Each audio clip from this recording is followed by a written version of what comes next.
Thanks,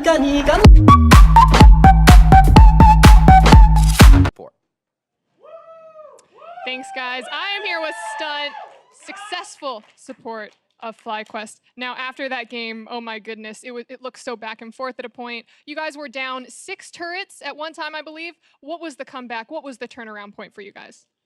So the entire game we were behind, but we kept talking about how our scaling was better, and we kept racking up the dragons, you know, and eventually we just got to a point where we couldn't defend anymore, and we just had to fight them, and I think we just played the team fights better, which let us come back into the game, but it was a tough one for sure, tougher than we expected. Now, one of the things that made that game a little bit more tougher, I'm guessing on you guys mentally, is the pauses that came in. You had 2 of them. What do you guys do as a team to kind of come back with that mentality after such a long break?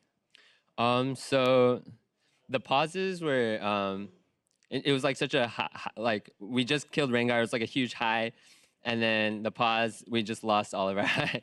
We're just like, and we had a little bit of time to talk about the situation. So I'm sure it's probably really funny. Everybody probably like thought of their every movement after the pause, and everybody probably played it exactly the way they would have wanted to. And yeah, everybody was just trying to keep each other focused, and yeah, the way they played it after the pause was like super good too. So we were caught off guard. We just thought we were going to get the Baron. Well, you did, you got it, and you were successful. Now I want to ask about you yourself. Do you have any goals going into the split starting with FLyQuest? Yeah, so if you guys don't know, our mid laner, Fly, is stuck in, he's having visa issues, so we were practicing with him for the majority of the time. So Keen had to step up, and he's doing a really good job. And so with Keen, we're kind of just trying to make playoffs, and then we're confident that we're gonna be able to beat other teams in a best of 5. So Keen's gonna be with you guys all the way up until playoffs? We're not entirely sure, but yeah. All right. We're hoping Fly is gonna come back soon. But Keen's doing awesome. Like. Well, good job. Congrats to Keen. Fingers crossed for Fly. Thank you so much for this interview. And to finish up the game here, let's hear from our analyst at the State Farm Analyst Desk. Thank you very much, Avli. FLyQuest, moving to 2-1. And I think actually something that we didn't talk about during those pauses was the effect that those pauses would have on FLyQuest. Yeah. We talked a lot about Golden Guardians having to deal with, you know, that break in time with the game kind of turning against them. But to Stunt's point, having just made that kind of game-saving, maybe game-breaking play, and then to have all that momentum sucked out from underneath you is equally as difficult a situation. Exactly, and we're in a world as well where we're talking about all these shot callers and leaders, and they put this FLyQuest team together, and they're not even with Fly, they're with Keen, and it's Flame and Onda, rookie jungler, Wild Turtle, and Stunt, but yet they're the team that has now pulled out 2 victories in very long, close games, and credit has to be given to them there. And they almost had to make the comeback twice, because before that pause, they successfully defended their bot inhib. Then they won a team fight in the top side, and then they pick off contracts, and you're like, okay, they're turning this game around, come out of the pause, and they basically have to win 2 more fights in the top lane again to come back into the game. So a very, very hard-fought victory. Absolutely, but good to see them succeed. I do want to take a look at one replay as we kind of fly through this since we had so much time to talk about it. During this pause is the final replay here, 46 minutes in around the Baron. Yeah, and this was FLyQuest actually forcing the Baron fairly hard, and because Contracts is squishy, he can't posture around the Baron. The Ornn ultimate buys time, but then it's still actually anyone's game. He makes it into the pit. What's interesting to note is it looked like he smote early, and now Contracts is no longer a participant in this fight. He's used his leap and not doing anything. And most importantly, Keen didn't die. He got really, really low there, but the front line of FLyQuest went in, supported him, made sure that he had room to breathe once he came out of that Zhonya's. And then Wild Turtle doing a great job this entire game of putting out a ton of damage, able to take down enough critical members of the team that now Onda goes on his kind of annoying duty, just making sure Maokai can't get back to defense. Around the map, Yeah, so that they can actually end that game.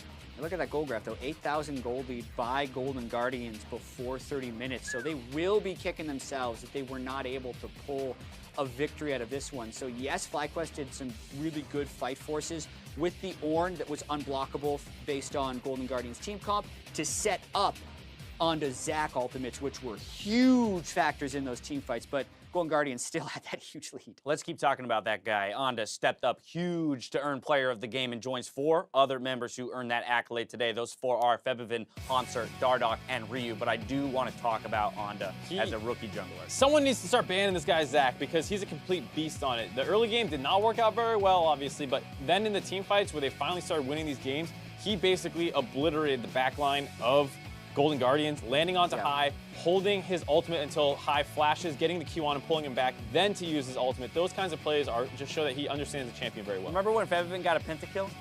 That was a while ago. That was a while ago. That was earlier today. I almost forgot about that. What an exciting first game to kick it off with. You follow that with that 60-plus minuter from TSM where they eke out their first victory of the split.